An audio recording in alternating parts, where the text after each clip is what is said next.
What if I told you most self-published authors don't fail because they're bad writers? They fail because they make a few expensive mistakes before the book even has a chance. And I'm not talking about losing a few dollars. Some writers spend hundreds, even thousands, on things that are not going to help their book sell. In this video, I'm going to show you 7 mistakes self-publishing authors make that quietly drain their bank accounts and destroy any chance they have of success. If you're planning to self-publish your first book, this video could save you thousands. Let's get into it right now. Mistake number 1, publishing too soon. Authors spend months, even years working on their book, and as soon as they're done, they just can't wait to put the book out to the world. They hit publish, send it out there. The problem is they haven't done all their editing. There's still errors out there, grammar errors, plot holes that haven't been filled in. Their characters aren't fully developed. The problem with this is people start reading it and they start giving it bad reviews. One bad review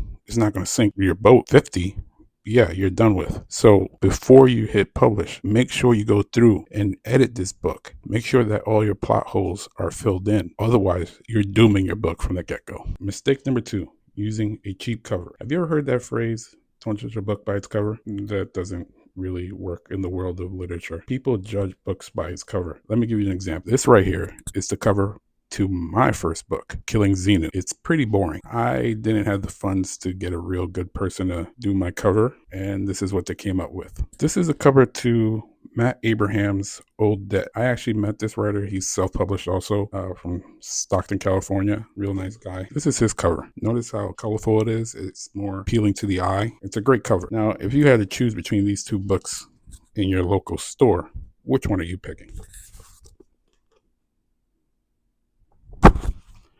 I'm pretty sure you're picking Matt Abraham's. And trust me, I'm not mad at you. That was my mistake. If you can't get a good cover right now, save your money up and make sure you get someone who knows how to design a good cover, because people will walk past your book. Think about it. When you were last at Barnes & Noble or at the bookstore or the library, and you were looking for a book, what was the first thing that caught your attention? It was the book cover. So don't go cheap on the book cover. It will sink sales. Mistake number 3 is ignoring the book description.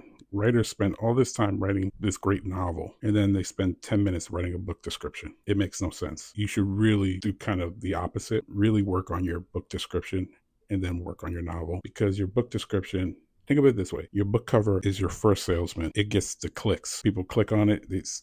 If they're on Amazon and they're going to click on it, they see it, they like it, and then they're going to read the description. If the description sucks, they're not going to buy it. They might have clicked on your book, but they're not going to buy it now. So your click-through rate conversion is going to go down, and Amazon's not going to push it out. So you need to have a good book description. Remember, the cover gets the clicks, the description gets the sales. Number 4, spending money on marketing before understanding the concept of marketing. And I see this all the time. People buy Google ads, Amazon ads, going on Instagram, purchasing whatever programs, campaigns they can on Instagram, and they're not seeing anything from it. There's no additional bump in sales or anything like that. And the reason that is because all this does is basically highlight what's already there. These campaigns, they bring people to your page, but if your page is horrible, your book covers are terrible, and your description is terrible, all it's doing is leading them to there to see how terrible it looks, and they're not going to buy it. So you just spent all this money on this marketing to bring people to your page. Your book looks horrible, your description is terrible, no one's going to buy it. So you can spend all the money you want in the world on marketing, on all these ads and everything. No one's going to buy it. So don't do that. Don't spend money on marketing until you have the other stuff figured out first. Mistake number 5, writing a book that nobody wants. I know this is controversial, but hear me out. You're a self-published author. You're not signed to Penguin Publishing House or any of that. You are a self-published author. You have to go get the readers to buy your book. But if you're writing a book that the readers don't want, they're not going to buy it. If they don't understand what type of book you're writing, they're not going to buy it. On top of that, if it's a book that the algorithm doesn't understand, the algorithms can't push that book that you just wrote to any customers because it doesn't understand what the heck you wrote. So you have to write books that people actually want to read. And I know this sounds kind of lame because you want to have creative freedom and all this and that, which is understandable. But sometimes you got to bite the bullet and write something that people really like. And it might not be something you like, but if you want sales, you're going to have to kind of sell out, basically what it is. If that's what you're looking for. If you're looking to make money off of this, you're going to have to sell books that people actually want. You can't just go around writing whatever you want thinking it's going to sell. That's not going to happen. Mistake number 6, skipping professional editing. Now, this one I know sucks when you're a self-published author because it's expensive, but trust me, it pays off in the long run because nothing pisses off readers more than seeing a bunch of grammar errors, a bunch of plot holes, a bunch of inconsistencies in your stories. It throws them off. And what they'll do is immediately go to Goodreads or wherever they can review books, and they will bomb your book with 1-star reviews.